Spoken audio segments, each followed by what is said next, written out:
You're listening to the Lou Stokes podcast, real and inspiring conversations with individuals from all over the world who have become their own icon. Be inspired to take action and step into your best stylish life.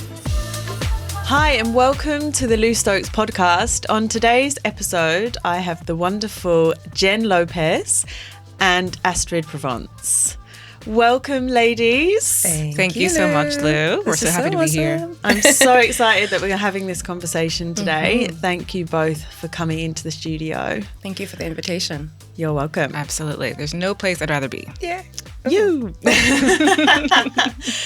So, I would love you both to just give us a little intro about yourselves and also just give a little bit of info about Into the Boudoir. You want to begin? Okay. I'm Astrid Provénce. I'm from Cape Town, South Africa. And I moved to Spain about just over 3 years ago. My background is in performing arts. So I've been a singer, dancer, actress for many years, did some presenting, loved all of it. And then found my way into the world of facilitation and training because I really was craving deeper connection with people, making an impact somehow. And then moved on to life coaching. And through my own journey to liberating my own sexuality, finding myself, finding a deeper connection to myself, I trained in some work with beautiful Tantra teachers from South Africa. One in particular being the late Shakti Malan. And through working with her, I just found a peace within myself, found a curiosity in discovering who I am as a sexual being, as a woman, as a human. And now through my connection to all the mix of facilitation and coaching and my own personal journey, I have the pleasure of working with women to help them unlock that in themselves. And that is also how I would guess Into the Boudoir came into being, because Jenn and I just realized that our skills together in this project that we developed or birthed is just perfect. So I'm going to move on to Jenn to say her piece. All right. Well, thank you so much for starting because it gave me a bit of a format because I'm really, really bad at organizing my thoughts. So, yes, my name is Jenn Lopez, Jennifer Lisette Lopez, to distinguish me from the major superstar.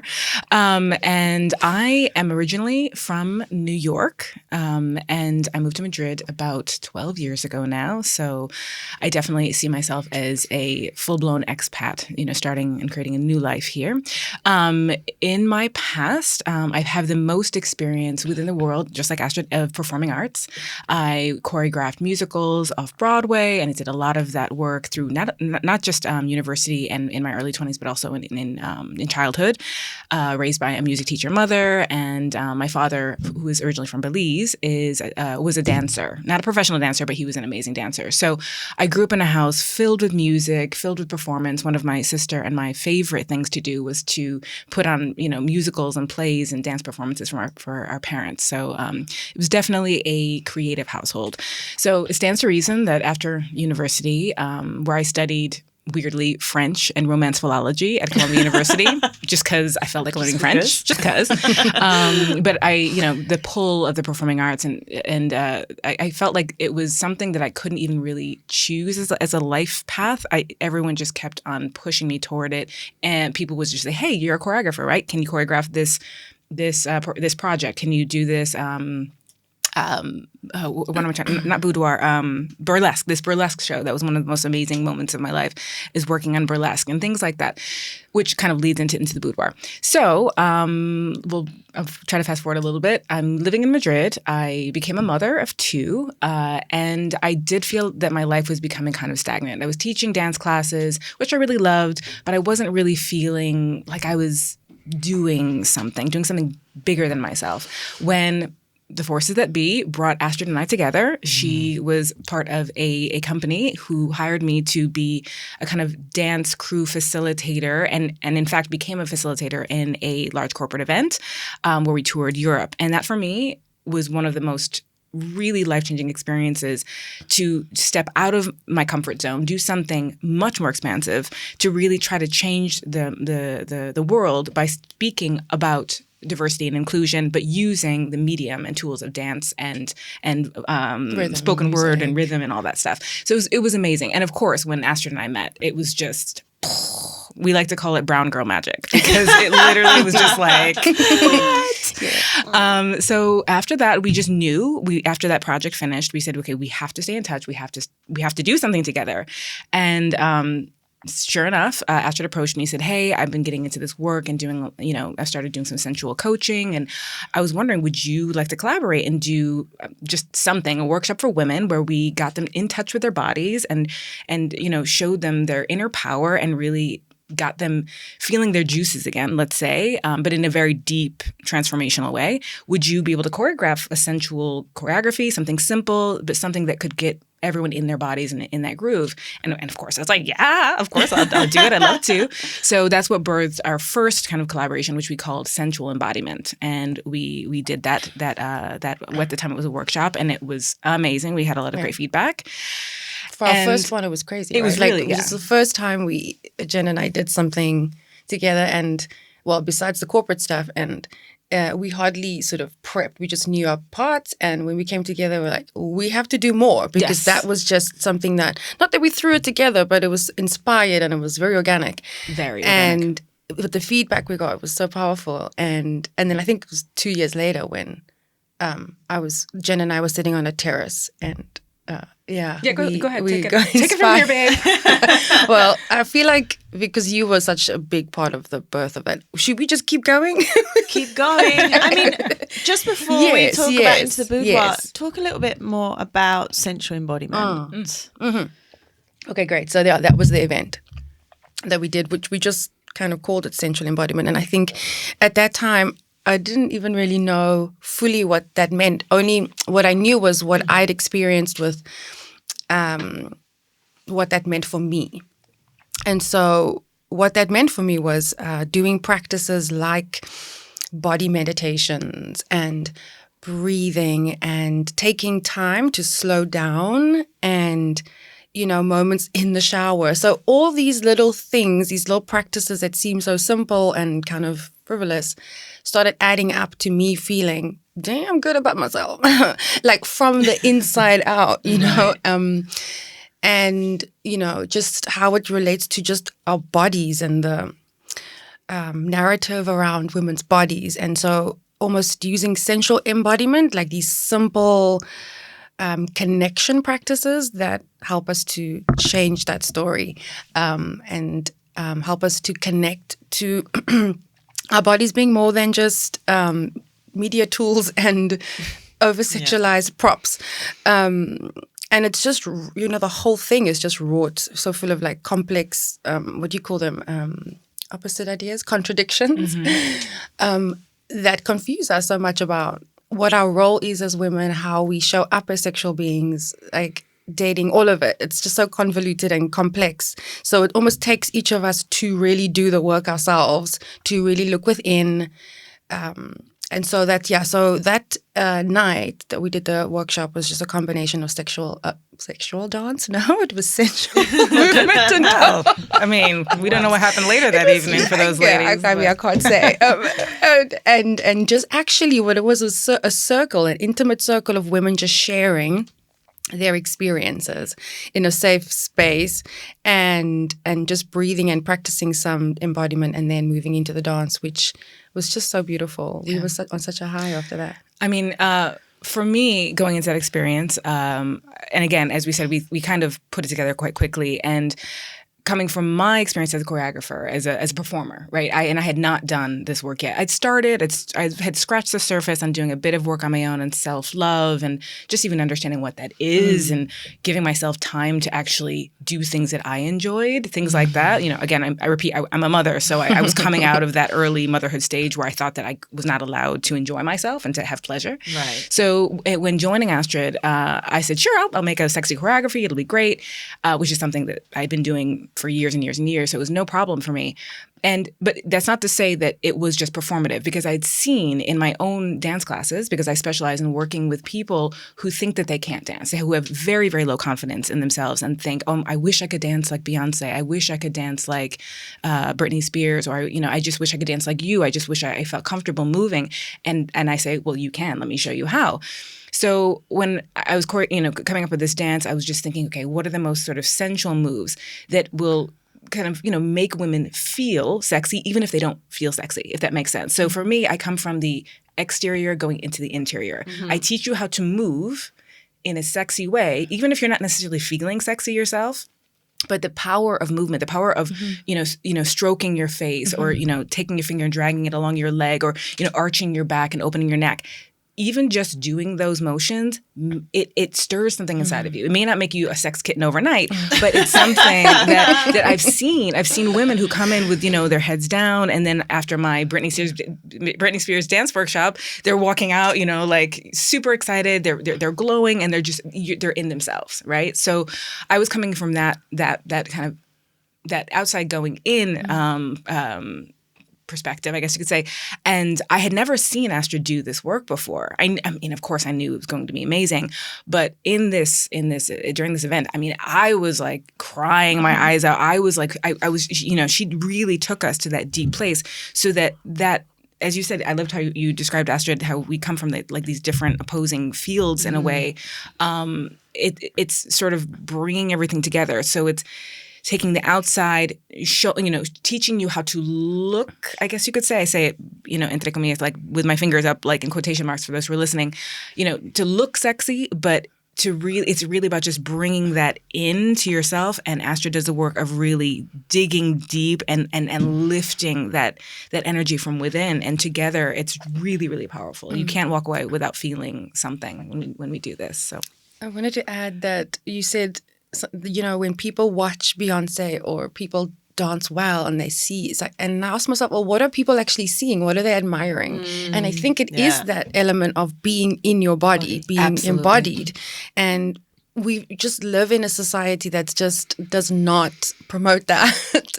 So we're disconnected. And that's the piece, I think, of coming back home, coming back in, which is not always an easy thing to do, which can be very traumatic because a lot of people have been through a lot of things. So just to also say that it's not about forcing yourself to do anything, because it is very important to be aware of, what traumas you've been through, and being making sure you feel safe and ready. And, as practitioners, I also say in quotation, it's like we are constantly trying to upskill ourselves to be more trauma-informed and be aware of, what can happen for people when they do go back in, because it's a place they've been very disconnected from for a long time. Absolutely, yeah. It's such a good point. And it's incredible actually how just by moving our bodies and getting out of our head, we can start to unlock things inside of us rather than, kind of labeling it, going, I'm going to work on this and I'm going to do this and I'm going to change this. From a very mind perspective. Yeah, exactly. It's like, okay, I'm going to move my body in a way that feels good to me, and then that starts to open up. Yes. And then that's when we can really go deeper, because not everyone's ready for that kind of like, oh, here you go, time to do the inner work. It often comes by movement, or maybe reading something, or breath. Breath work, powerful, yeah.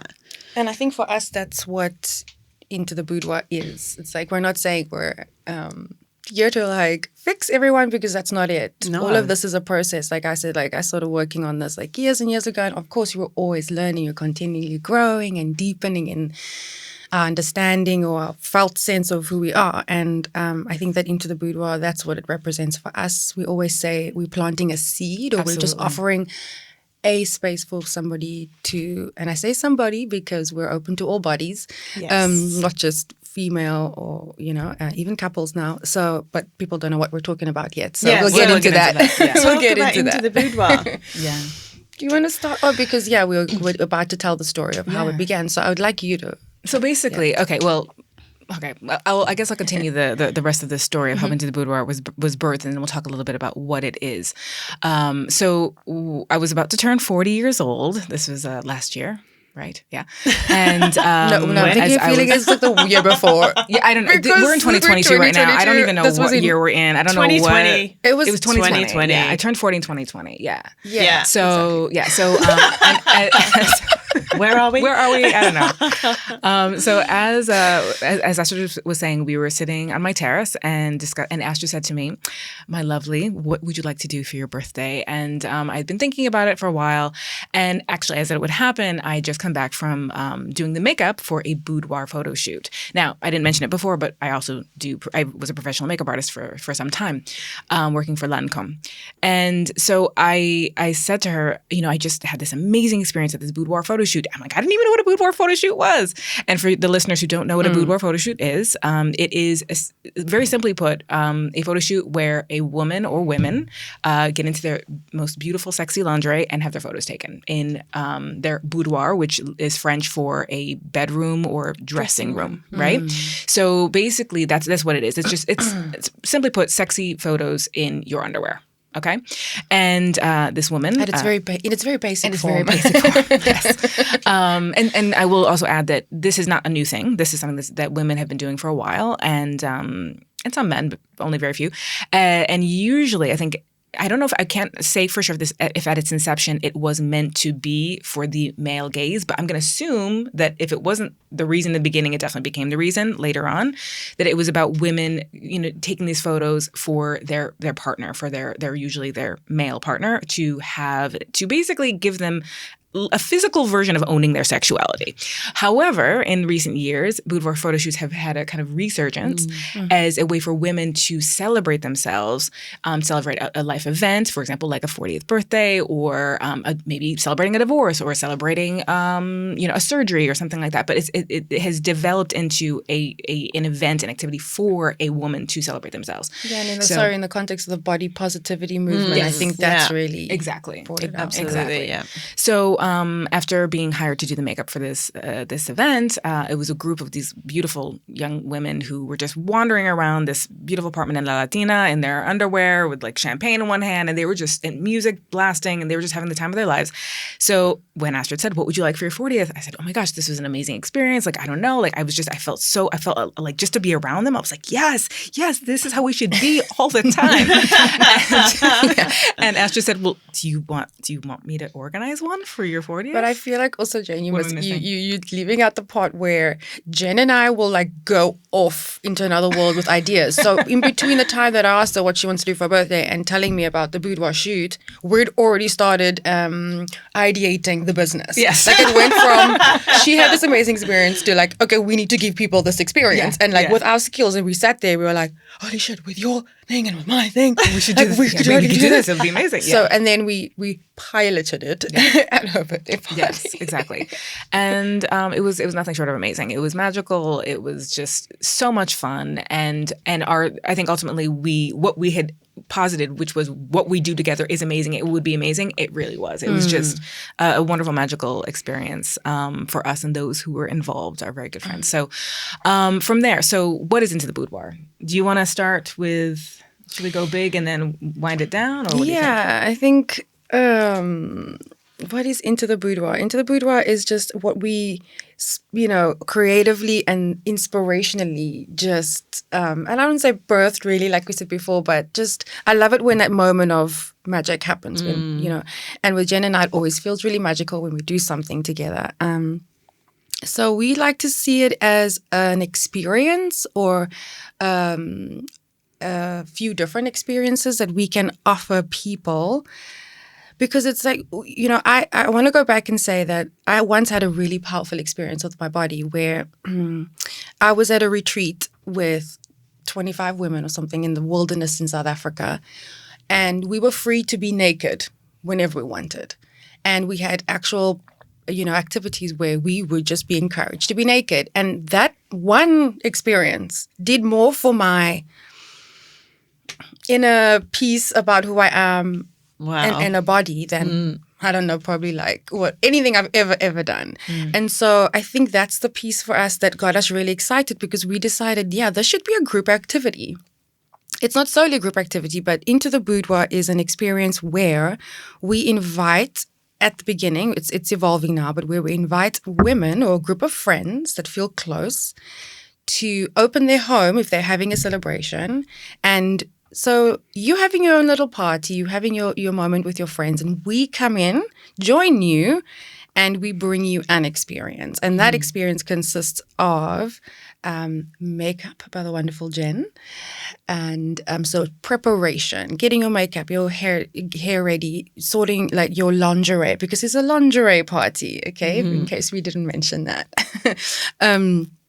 And then from there, we take you into the sensual embodiment part where we prepare the inner part. So we talk a little bit about why you said yes to the experience. We take you into your body through guided body meditation, breath work, and then into the physical warm-up, which we call the sensual stretch.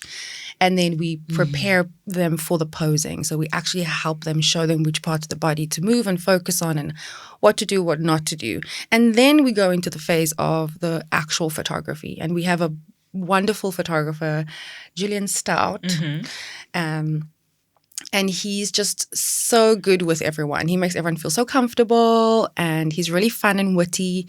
And he then will start taking the photos, but Jenn and I hold your hand throughout the way, cheering you on with your friends, staging, setting up the actual set. So even if it's in your home, we come in and we turn your home into a boudoir. So that's the big sort of special, beautiful, original experience that we wanted to offer women, because we felt that even in the setting of fun and relaxed, whether it's a party, a celebration, whatever it is, we can slow down, take a moment to just honor ourselves and create just a loving, free space, because I don't think it exists in daily life.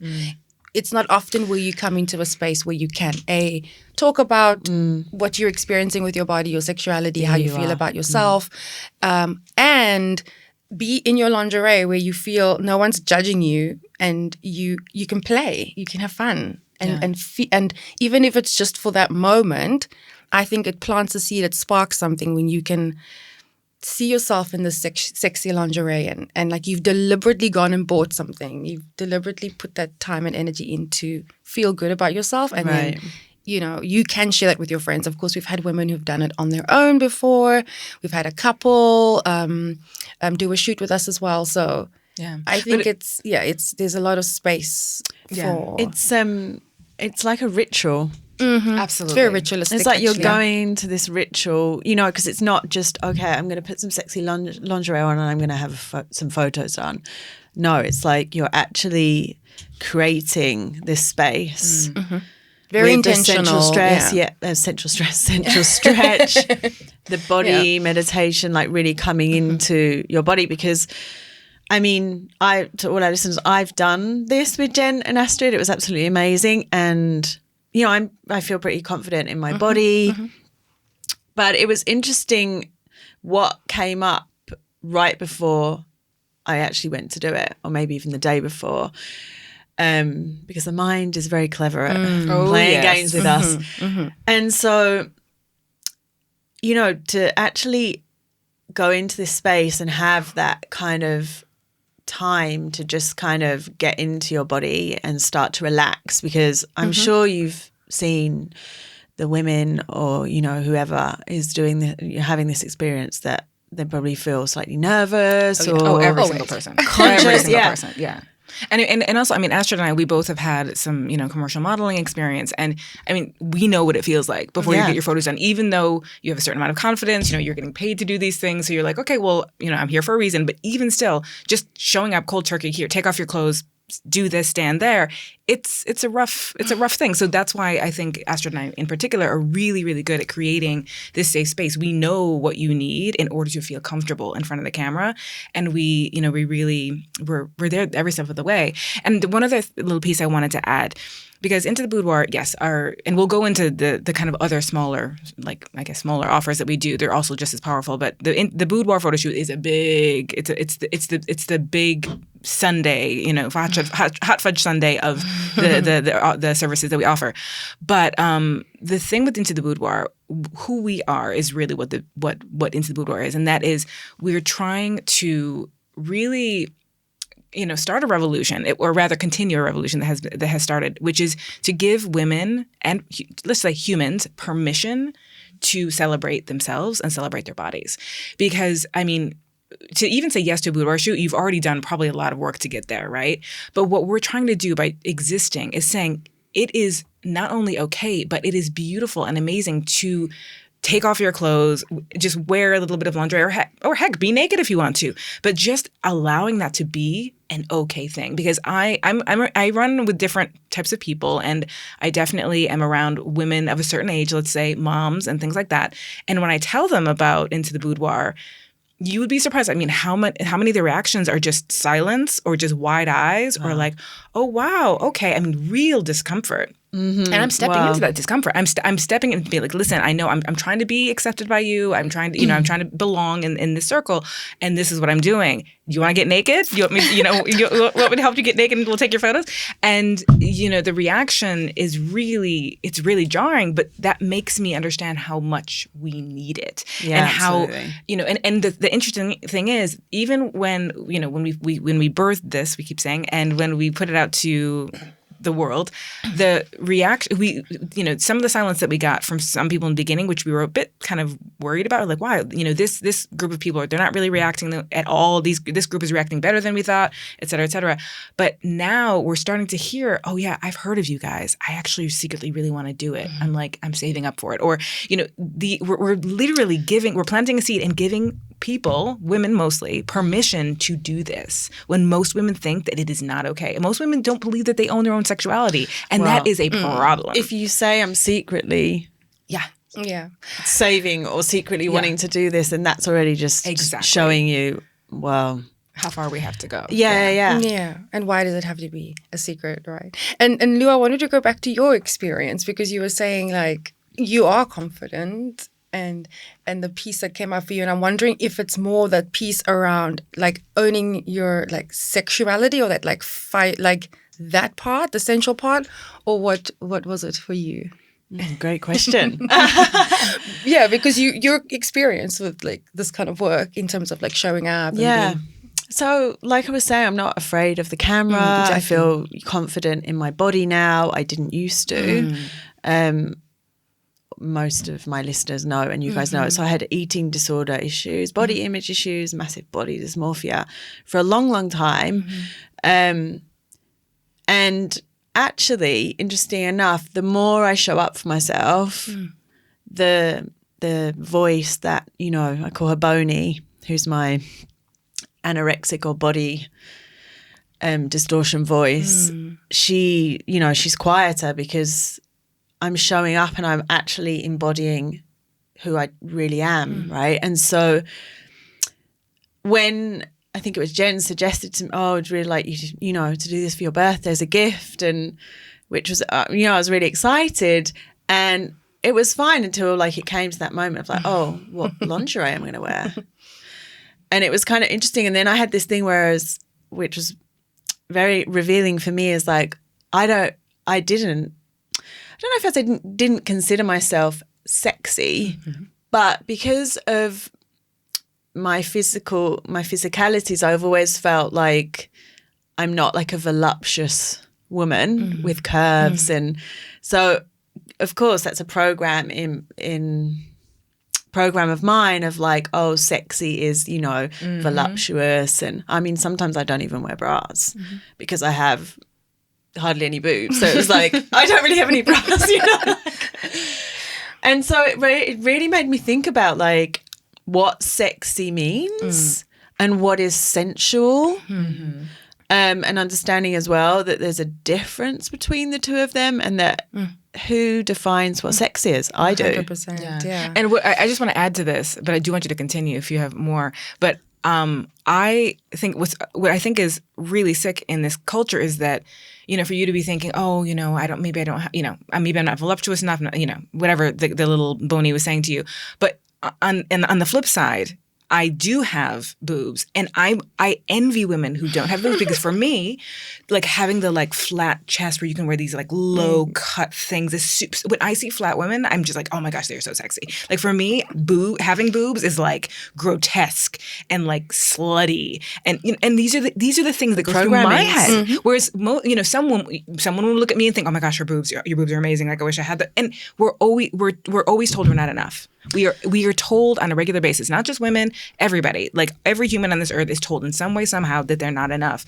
And that's why we're here. We're trying to really, teach people that you are not only enough, you are perfect, and you are sexy and beautiful and magical and all the things. No matter what package you come in, you are exactly who you're supposed to be. And everyone is beautiful. And that's really, that's why we're here. That's why we're doing the work. Because to live in a world where we're doing the work, like on ourselves. Absolutely. Yeah. It's continual. Totally, yeah. And as we get older as well, it all changes. Different and different life experiences. But it's interesting, why do we always want what someone else has got? And then that person's wanting what the other person's got. It's absolutely crazy when we think about it.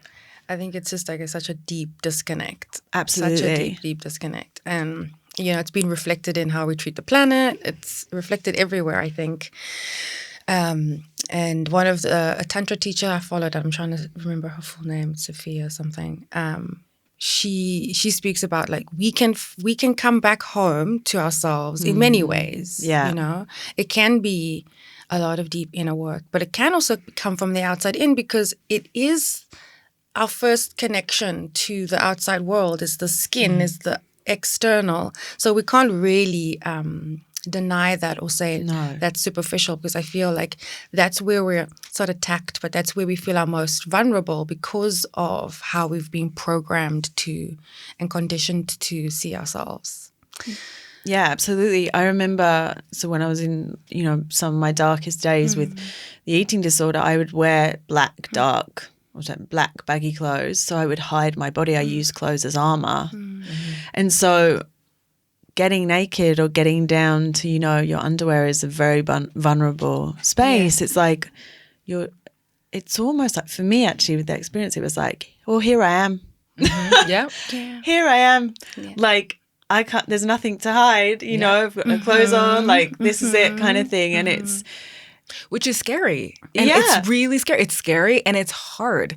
And I think that's what makes specifically a boudoir photo shoot so powerful, because for many women, I keep saying women, but for many people, it's kind of like climbing Mount Everest for them. Like for some people, it is that difficult for them to take off their clothes, stand and say, here I am, take my photo.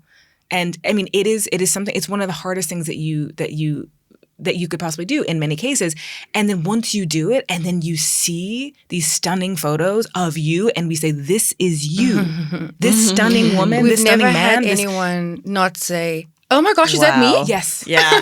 Every single time. Oh my gosh, is that me? Because many times we don't see what others see. We just see the flaws. We look in the mirror and we see the flaws. We don't see how absolutely sexy and beautiful we are. And it's just, that's what we're doing. We're trying to really hold up the mirror and say, this is who you are. And the whole process, going through and doing the essential embodiment work, we really get you completely prepared so that you're there.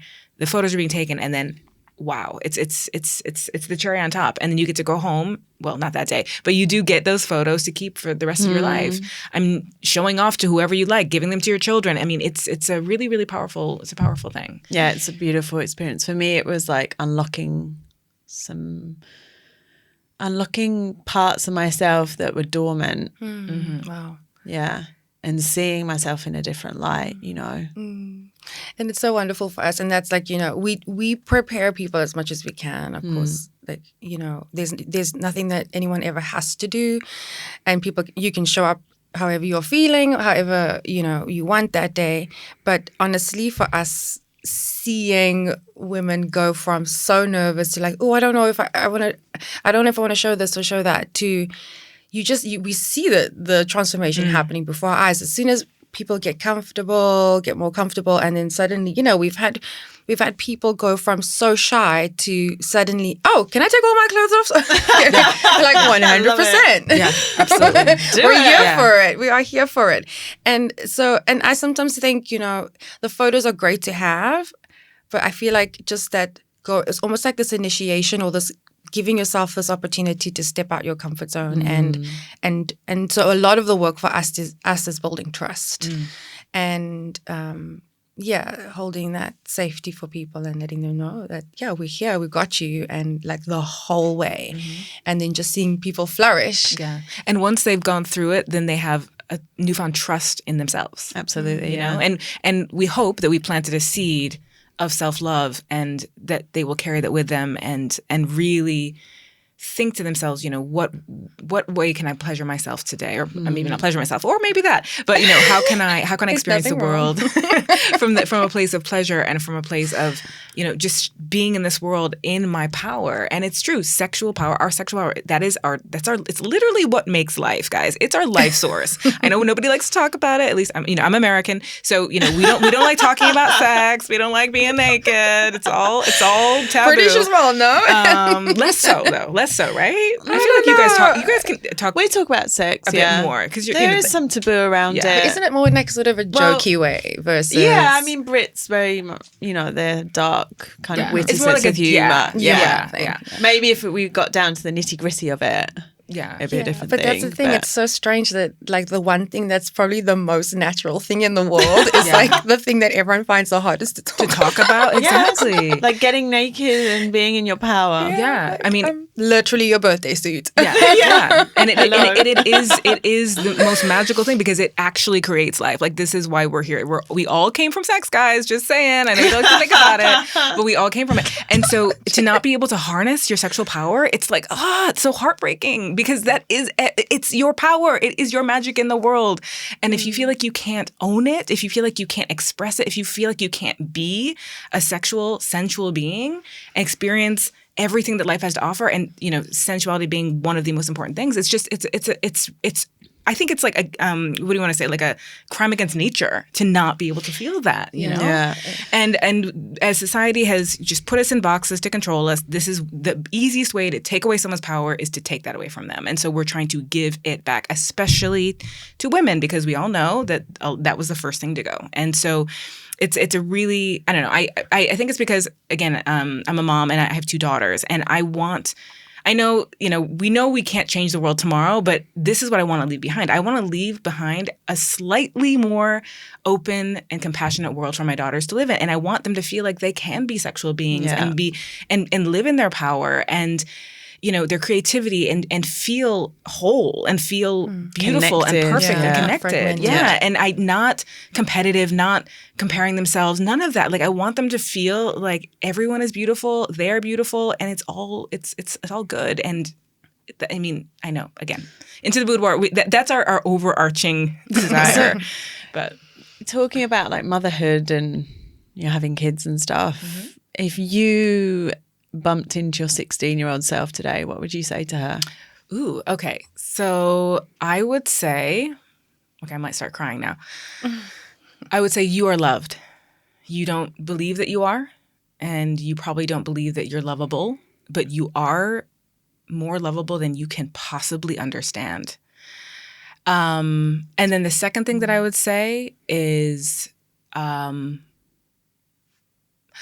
don't take life too seriously. That's a good and don't. I kind of want to describe what I mean a little bit more. I think that I was a very serious teenager, and things had to be in their boxes and organized and all that. I had a trajectory and this and that, right? And I realize now that no matter what plans you think you have, like, life is just gonna come in and it's gonna do whatever it wants. Like, the universe has its own idea. So the best thing that you can do is take everything with a grain of salt, live from a place of curiosity and joy, be a good person. Don't be a hedonist or a, you know, like a total, you know, there's definitely, you know, you have to have your boundaries to stay safe and to keep people around you safe. But I think that if I could tell my 16-year-old self those two things, it would be you are lovable and you are loved deeply and eternally, and don't take life too seriously, because the universe is going to do whatever it wants. And the best thing you could do is just follow follow your intuition follow your intuition, be a good person, and the universe will like pick you up in its kind of winding ways. It's, you know, I love the imagery that Alan Watts talks about life being a river, and you know, trying to control a river by, you know, with a bucket is just it's lunacy. It's absolutely crazy. So if life and the universe is a river, just get in and go with it. And you know, you got to protect yourself as much as you can, and you know, don't be a jerk to other people. But you know, you just have to let things flow. That's it. Beautiful. Astrid, what about you? What would you say to her? In the sense that when I was 16, I was so deeply disconnected and insecure and just did not see myself, like probably most 16-year-olds. So I would say to her, babe, just enjoy the journey, because you will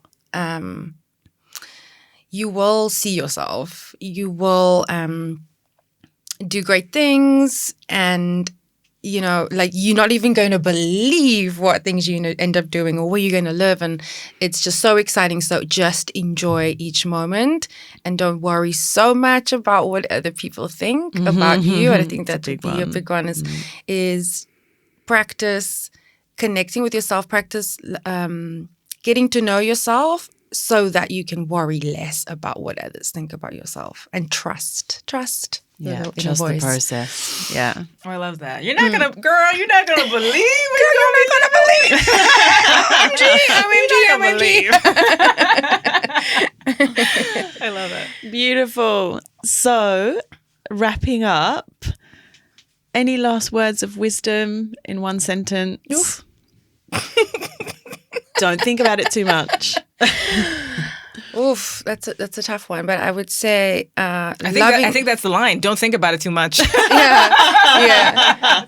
That is like the best word of wisdom that I have right now. Just don't think about it too much. Just be. I would say that we often like to say, and it's something that a lot of powerful people have taught me, is loving ourselves is an act of rebellion. So when you take like the small steps towards less of the negative self-talk, less of the self-criticism, less of the comparison, and start just taking those little steps towards loving yourself, it's literally a F you to the system that is trying to oppress you on a daily basis. Yeah. So by taking that back, you're actually part of a revolution. Exactly. And also, I would add, if you encourage that in the humans around you, that's also extremely powerful. Yeah. Because it's everything, and it of course it starts with you, but you have to really send it out. And if you're gonna work on negative self-talk for yourself, then of course don't do that to other people. And you know, it's part of the process. Yeah, More compassion you have for yourself. Yeah, and also if we're gonna make this change, we have to do it together. It's kind of like, if the NFL said, if every black man in the NFL said, I'm not gonna play football anymore until black bodies stop being killed. This is, by the way, a total quote from the author of Your Body's Not an Apology. But she, because attribution is important. But she basically says that if all the black football players stopped playing in the NFL until black bodies stopped being murdered in the United States, there would be no NFL. Like literally, the system would crash. There's no way that the NFL could exist. And it's the same idea. If we really try to teach this to those around us, teach it to our children from the start, and we really start to love ourselves and live in that space, then the whole system can change. And that's really the only way. So absolutely. It's a lofty goal, but we can do it. We can do it. Warriors of self-love. Thank you, my darlings. Absolute pleasure as always. Please tell our listeners where they can find you.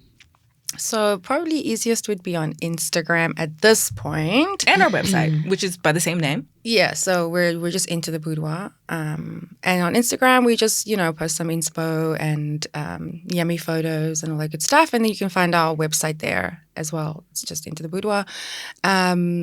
For more info around our offerings, and you could also schedule a discovery call with us, just a quick chat to see if this is something you'd like to do, if it's something you're ready for, or maybe some of our other offerings, a little like dipping your toe. Dipping the toe in, exactly. Before a photo shoot, we've got a whole bunch of other delicious goodies as well, where you could do something very simple with us before taking the big leap to a photo shoot. But I do want to encourage everyone listening to think about your next big milestone celebration and think about how fun it could be to gather with your friends or do it on your own and come and have some fun with us whilst also connecting with yourself in a very beautiful way.